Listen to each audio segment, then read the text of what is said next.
साथ मैं दीप्ति द्विवेदी। बुलेटिन की शुरुआत करते हुए सबसे पहले आपको बता दें कि इस वक्त प्रदूषण से हाल बेहाल है। हरियाणा में बढ़ते प्रदूषण के चलते हालात बहुत खराब हैं। कई जिलों का AQI 600 के पार हो चुका है और अब लोगों को सांस लेने में दिक्कतें हो रही हैं। तो ऐसे में प्रदेश के तमाम जिले भारी प्रदूषण की चपेट में हैं और अब इस पूरे मामले में सुप्रीम कोर्ट ने भी सुनवाई करते हुए स्कूलों को बंद करने के आदेश दिए हैं। साथ ही ग्रेड 4 के नियम सख्ती से उनका पालन हो, इसके लिए भी कोर्ट की तरफ से आदेश दिए गए हैं। तो बीते दिन सुप्रीम कोर्ट में इस पूरे मामले को लेकर सुनवाई हुई है। चूंकि प्रदूषण का जो स्तर है इस वक्त दयनीय स्थिति में है।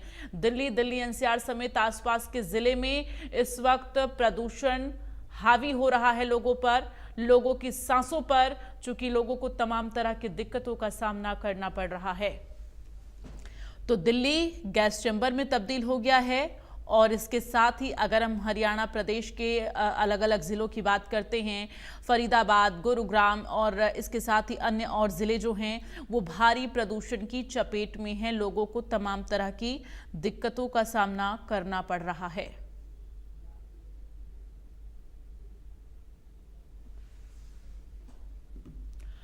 और आगे बढ़ते हुए आपको बता दें कि दिल्ली NCR इस वक्त भारी प्रदूषण की चपेट में है और झज्जर और नूंह में सरकारी आदेशों की अवहेलना की जा रही है। चूंकि उपायुक्त के आदेशों के बावजूद निजी स्कूल खुले पाए गए। 5वीं से बड़ी कक्षा के छात्रों को इस स्कूल में बुलाया गया। तो ऐसे में आपको बता दें कि एक तरफ जहां लगातार प्रदेश सरकार और इसके साथ ही प्रदूषण के नियमों को सख्ती से पालन करने की अपील करे, तो वहीं दूसरी तरफ निजी स्कूल खुले पाए गए हैं झज्जर में। अब सवाल ये कि आखिर क्या स्कूल प्रबंधक को बच्चों के स्वास्थ्य से खिलवाड़ क्यों किया जा रहा है। चूंकि इस वक्त कोर्ट की तरफ से भी अब आदेश है। सुप्रीम कोर्ट में भी बीते दिन सुनवाई हुई, जिसके बाद सुप्रीम कोर्ट की तरफ से भी ग्रेड 4 लागू करते उनके नियमों का पालन करने और साथ ही स्कूलों को बंद रखने के आदेश दिए गए हैं। उसके बावजूद इस तरह की तस्वीरें सामने आती है तो निश्चित तौर पर कई बड़े सवाल खड़े होते हैं। चूंकि लापरवाहियां यहाँ पर देखी जा रही हैं और जो बच्चे हैं वो अगर स्कूल आ रहे हैं तो उनको स्वास्थ्य संबंधित तमाम दिक्कतों का सामना करना पड़ सकता है। ग्रेड 4 के तहत अब बच्चे के जो क्लासेस है बच्चों के वो ऑनलाइन चलने वाली हैं, लेकिन स्कूलों को बंद करने के आदेश के बावजूद स्कूल खुले पाए गए हैं झज्जर में।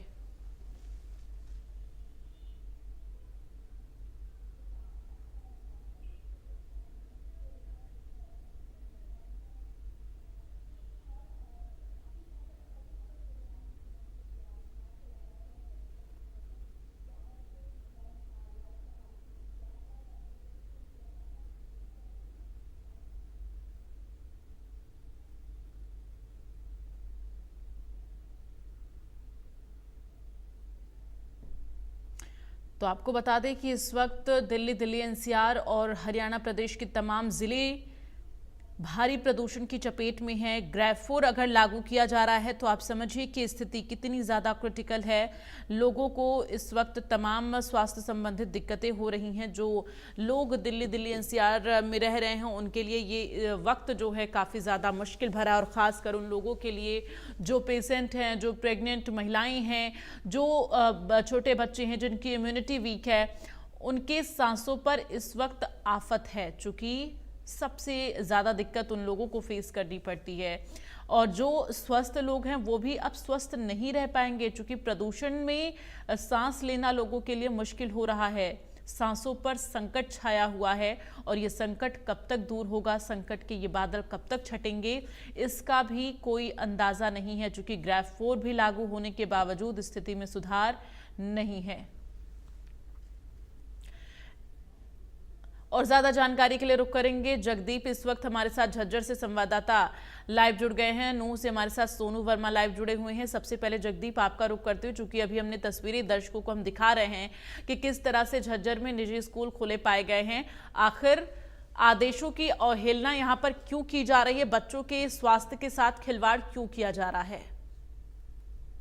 देखिए, ये तो जांच का विषय है। जांच के बाद ही पता चल पाएगा कि आखिर जितने भी निजी स्कूल हैं वो आदेशों की अवहेलना क्यों कर रहे हैं। लेकिन बड़ी बात है कि प्रशासन द्वारा, सरकार द्वारा ये छुट्टियों के आदेश जारी कर दिए गए हैं।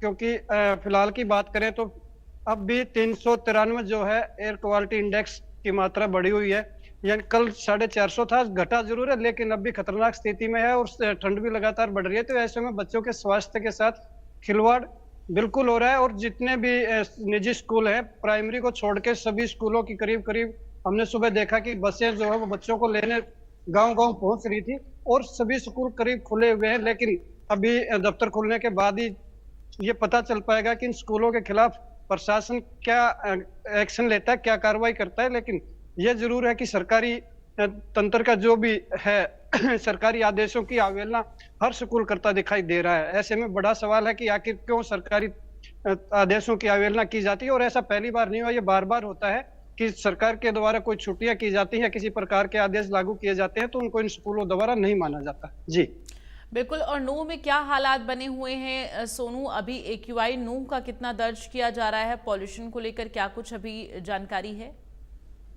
लिप्सी बता दें कि लगातार जो ये प्रदूषण बढ़ रहा है उसको लेकर, क्योंकि सरकार भी सतर्क है, और वही बता दें कि डीसी साहब ने अभी कुछ दिन पहले 1 से लेकर 5वीं तक स्कूल के बंद करने का आदेश जारी किए गए थे। और अब बता दें कि आज से 1 से लेकर 12वीं तक स्कूल के बंद करने का आदेश जारी किए गए। लेकिन इसके बावजूद भी कुछ प्राइवेट स्कूल है जो अपनी मनमानी करते नजर आ रहे हैं, वो अभी स्कूल बंद नहीं किए गए हैं, लगातार उनके स्कूल खुलते नजर आ रहे हैं। लेकिन प्रदूषण का अगर बात करते हैं, प्रदूषण का कहर इतना बढ़ चुका है कि जो लोगों का कहना है कि ये प्रदूषण की वजह से सुबह के टाइम जब निकलते हैं तो आंखों में एक जलन सी महसूस होती है और साथ में गले में भी दिक्कत आती है। तो कहीं ना कहीं प्रदूषण का स्तर भी लगातार बढ़ता जा रहा है। और उसी के बावजूद भी बच्चों की प्राइवेट अगर बात करें, स्कूलों की बात करते हैं, तो वो भी अभी तक बच्चों की स्कूल छुट्टी नहीं की गई है। जी बिल्कुल। ऐसे में झज्जर की अगर बात की जाए जगदीप, तो अभी फिलहाल AQI कितना दर्ज किया गया है? एक्सपर्ट्स का क्या कुछ कहना है? मौसम को लेकर क्या जानकारी झज्जर में?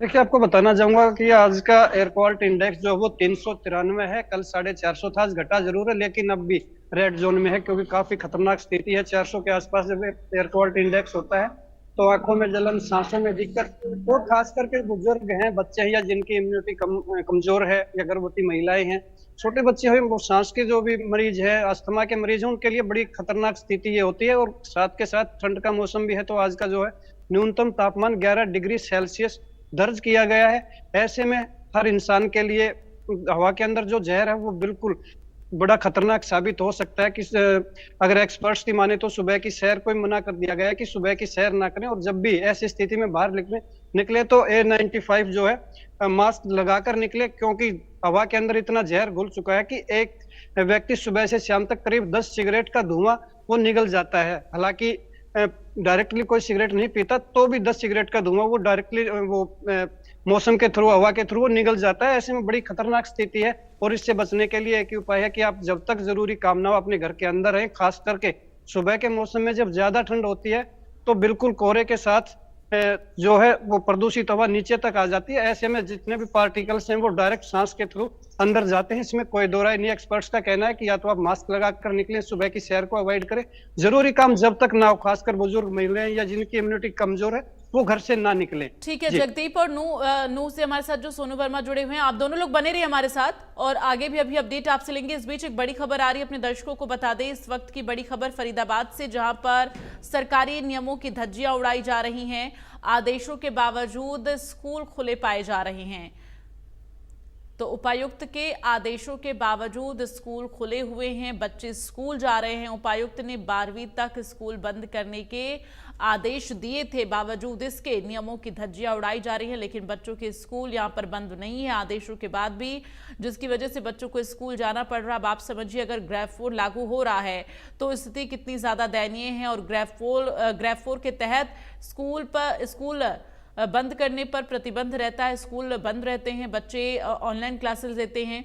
तो उन प्रतिबंधों का पालन नहीं किया जा रहा है, चूंकि ग्रेड 4 लागू हुआ है। सिचुएशन को देखते हुए बावजूद इसके जो निजी स्कूल हैं उन्हें अभी तक इस प्रतिबंध के बारे में शायद ख्याल नहीं है या फिर वो नियमों का पालन करना नहीं चाहते। ये तो बड़े सवाल हैं। लेकिन ये जो बड़ी लापरवाही बच्चों के स्वास्थ्य के साथ की जा रही है, इसका जवाब इन निजी स्कूलों को देना होगा। फिलहाल फरीदाबाद में किस तरह से सरकारी नियमों की जो धज्जियां उड़ाई जा रही हैं वो हम आपको बता रहे हैं। आदेशों के बावजूद निजी स्कूल खुले पाए गए हैं। और एक बार फिर से अब नूह का रुख करेंगे। संवाददाता सोनू हमारे साथ वहां से जुड़े हुए हैं। सोनू, नूह में क्या निजी स्कूल खुले पाए जा रहे हैं या फिर वहां पर नियमों का पालन किया जा रहा है? बिल्कुल डिप्टी बता दें कि मेरे हिसाब से कि 1 से लेकर 5वीं तक के आपसे पहले स्कूल खोलना बंद करने का आदेश किया गया था, बच्चों की छुट्टी करने, लेकिन उसके बावजूद भी कुछ प्राइवेट स्कूलों ने अपने स्कूल खोलते नजर आए और छोटे छोटे बच्चों को स्कूल जाते नजर आए। लेकिन आज भी बता दें कि आज भी कुछ बसें, प्राइवेट बसें जो सड़क पर दौड़ती नजर आई हैं, वहां पे भी कुछ स्कूल है विवाद के तुम्हें खुले बता रहे हैं, क्योंकि एसपी डीसी साहब ने सख्त आदेश जारी किए गए कि कोई भी स्कूल नहीं खुले जाएगा और 1 से लेकर 12वीं तक। लेकिन उसके बावजूद भी यहाँ पर अगर देखा जाए प्राइवेट स्कूल का, निजी स्कूल की बात करते हैं तो यहाँ पे भी कुछ स्कूल है अभी भी खुले नजर आ रहे हैं, जिसकी बसें हैं आज सुबह करीबन 8 बजे जो कि रोड पर दौड़ते नजर आई हैं और बच्चे उसमें बैठ के स्कूल की तरफ जा रहे थे। लेकिन अब देखना यह होगा कि आखिर इतना सख्त आदेश होने के बावजूद भी प्राइवेट स्कूल वाले बच्चों की स्वास्थ्य के लिए खिलवाड़ किया जा रहा है, लगातार वो स्कूल खोले जा रहे हैं, क्यों इन पर कार्रवाई की जा रही, सबसे बड़ी बात यह है। जी बिल्कुल जगदीप, अगर हम बात करें झज्जर में जिस तरह की तस्वीरें हम दर्शकों को दिखाए कि किस तरह से यहाँ पर निजी स्कूल खुले हुए हैं, बच्चे स्कूल आ रहे हैं जबकि प्रतिबंध लागू किया गया है, क्या अभी तक कोई कार्रवाई अमल में लाई गई है? जी बिल्कुल, बताना चाहूंगा कि हमारी खबर दिखाने के बाद कुछ स्कूलों की छुट्टियां कर दी गई हैं। मेरे साथ कुछ बच्चे भी, इनसे बात करेंगे। बेटा, कौन से स्कूल में पढ़ते हो? कौन सी कक्षा में पढ़ते हो? तो अभी छुट्टी हुई है, सुबह तो आपको जाने का था कि आप ड्रेस में दिखाई दे रहे हैं, तो छुट्टी कैसे हो गई? बस में आ रही थी, ज्यादा सर्दी के कारण। देखिए, जैसे ही हमने खबर दिखाई उसके बाद असर हुआ है कि कुछ स्कूलों की बसें नहीं पहुंची, बच्चे तैयार होके अपने स्टैंड तक पहुंचे थे, लेकिन अब वापस ये घर को जा रहे हैं। तो कहीं ना कहीं सरकारी आदेशों की अवहेलना जो हो रही थी, हमारी खबर दिखाई जाने के बाद इंडिया न्यूज ने जब प्राथमिकता से इस खबर को उठाया तो उसके बाद स्कूलों की छुट्टियां कर दी गई है और जितने भी स्कूल खुले थे शायद उनकी भी छुट्टियां हो चुकी होंगी या थोड़ी देर बाद हो जाएंगी, क्योंकि 9 बजे के स्कूल हैं और 9 बजे प्रशासनिक अधिकारी जो है वो अपने कार्यालयों में पहुंचते हैं। उसके बाद देखते हैं कि कितने स्कूलों पर क्या कार्रवाई होती है। बड़ी बात यह है कि देखने वाली बात यही है कि जो स्कूल खुले थे उनके खिलाफ प्रशासन द्वारा कार्रवाई क्या की जाती है, लेकिन बार बार अवहेलना जरूर की जाती है, चाहे वो कभी भी छुट्टियों की बात हो या अन्य किसी कारण को लेकर जब भी कोई आदेश दिए जाते हैं तो काफी स्कूलों द्वारा ये अवहेलना दिखाई जाती है कि वो सरकारी तंत्र की या प्रशासनिक जो भी अधिकारी हैं, देशी की बात है, तो उनकी वो अवहेलना, आदेशों की अवहेलना बार बार करते नजर आते हैं। ऐसे में बड़ी बात यही है, आखिर यह अवहेलना क्यों की जाती है कि बच्चों के स्वास्थ्य के साथ खिलवाड़ क्यों किया जाता है? ग्रेड 4 लागू हो चुका है, ठंड भी बढ़ चुकी है, तो ऐसे में स्वास्थ्य के साथ बिल्कुल खिलवाड़ हो रहा है बच्चों के, चाहे वो 10वीं 12वीं का बच्चा हो, चाहे वो पहली कक्षा का बच्चा हो, चाहे 5वीं का हो। लेकिन जब सरकारी आदेश है तो उसके बाद छुट्टियां क्यों नहीं की जाती? क्या स्कूलों के मालिक इतने बड़े हो गए वो अपनी मनमानी करेंगे या बच्चों के साथ खिलवाड़ करेंगे, उनके स्वास्थ्य के साथ खिलवाड़ करेंगे? प्रशासनिक आदेशों की बार बार धज्जियां उड़ाई जाती हैं। ऐसे में देखना है कि आने वाला समय बताएगा कि किस स्कूल के खिलाफ क्या कार्रवाई की जाएगी या खाली एक जवाब मांगकर उनको फिर से वापस छोड़ दिया जाएगा। जी सोनू, नूह में ग्रेड 4 के नियमों को किस तरह से उनका पालन किया जा रहा है? ये बिल्कुल बात करें अगर पालन की अगर बात करते हैं तो पालन यहाँ पे पूरी तरह से नहीं किया जा रहा है, क्योंकि लगातार जो ये आदेश जारी किया गया था उसके आदेश का भी अवहेलना इसमें की जा रही है। और आगे जो पालन की बात करते हैं तो ऐसा यहाँ पर कुछ नहीं किया जा रहा है, ना ही कोई इसमें कोई भी जो कोई भी तरह का अवहेलना करते नजर आ रहे हैं, क्योंकि जो कानून जो बने हुए हैं वो सिर्फ एक सरकारी डिपार्टमेंट है। लेकिन अगर बात करते हैं अन्य लोग बात करते हैं तो ऐसा कुछ यहाँ पर पालन नहीं हो रही। जगदीप, झज्जर में कितना पालन किया जा रहा है ग्रेड 4 का? बताना चाहूंगा कि झज्जर के अंदर ग्रेड 4 का पालन की अगर बात की जाए तो यहाँ पे कोई इंडस्ट्री नहीं है, पूरी इंडस्ट्री बहादुरगढ़ में है। हालांकि वहाँ का अभी तक नहीं पता कि कितने ग्रेड 4 के नियमों का पालन किया जा रहा है, लेकिन उपायुक्त के आदेश अनुसार प्लास्टिक के कुछ अवैध गोडाउन्स हैं उनको बंद कर दिया गया है। और चाहे भवन निर्माण की बात हो या डीजल के जेन सेट हो या BS4 से नीचे की जितनी डीजल की गाड़ियां हैं जो एसेंशियल सर्विस में नहीं है, उन सबको बंद करवा दिया गया है कि वो सड़कों पर नहीं दिखाई देंगी। बहादुरगढ़ का बड़ा इंडस्ट्रियल एरिया है और सबसे ज्यादा प्रदूषण वहीं पे होता है। हालांकि झज्जर का पूरा ग्रामीण क्षेत्र है, तो यहाँ पे प्रदूषण की अगर बात की जाए तो कम मात्रा में है। लेकिन बड़ी बात यह है कि NCR में क्षेत्र है और टेकरी बॉर्डर की बात करें, बहादुरगढ़ की बात करें या पूरा का पूरा तक का जो पूरा बेल्ट है, ये पूरा इंडस्ट्रियल बेल्ट आता है, तो इसके अंदर प्रदूषण जो है वो लगातार फैलता रहता है। और दिल्ली खास करके बहादुरगढ़ का जो इलाका है यहाँ पे प्रदूषण प्रदेश की तुलना में कुछ अधिक ही होता है। दिल्ली के प्रदूषण की और बहादुरगढ़ की तुलना की जाए तो कई बार बहादुरगढ़ का प्रदूषण बहुत ज्यादा होता है। ऐसे में जो सरकारी आदेश हैं, उपायुक्त महोदय के आदेश हैं, उनको अमल में अगर लाया जाएगा तो कुछ राहत हमें मिल सकती है प्रदूषण से, क्योंकि फैक्ट्रीज हैं, डीजल जेनसेट भी चलते हैं और बार बार प्लास्टिक के गोडाउंस जो हैं, अवैध गोडाउंस, उनमें आग भी लगती रहती है, कुछ लोग प्लास्टिक को जला भी देते हैं। तो ऐसे जितने भी हैं या डस्ट का जो काम करते हैं, भवन निर्माण का काम करते हैं, उन पर जब तक कड़ी निगरानी नहीं की जाएगी तब तक संभव नहीं है कि हम पूरी तरह से पालन करवा सकेंगे। जी बिल्कुल सोनू, अगर नूह की बात की जाए तो अभी किस तरह से वहां पर लोगों को स्वास्थ्य संबंधित दिक्कतों का सामना करना पड़ रहा है? बिल्कुल डिप्टी बता दें कि जो लगातार प्रदूषण स्तर जो बढ़ता जा रहा है, वही लोगों का कहना है कि जो सांस लेने में हमें बहुत दिक्कत आ रही है। और वही बता दें कि जब सुबह के टाइम यहाँ से वार्निंग टाइम पे निकलते हैं तो आंखों में एक जलन सी महसूस होती है। और इसके बारे में जब हमने स्वास्थ्य विभाग बात की तो उन्होंने कहा कि जो प्रदूषण की वजह से जहरीली जो गैस है, इसकी वजह से चीजें आ रही है और लोगों की आंखों की प्रॉब्लम और गले में इन्फेक्शन की सबसे ज्यादा बीमारी देखी जाती है। और वही स्वास्थ्य विभाग में लगातार जो अवेयरनेस किया जा रहा है कि आप जो भी मास्क का प्रयोग करें और ज्यादा करके घर से बाहर ना निकलें, क्योंकि जो प्रदूषण कर रहा है ये एक जहरीला गैस है और उसकी वजह से ही लोगों की काफी समस्या आ रही है। वहीं बच्चों की अगर बात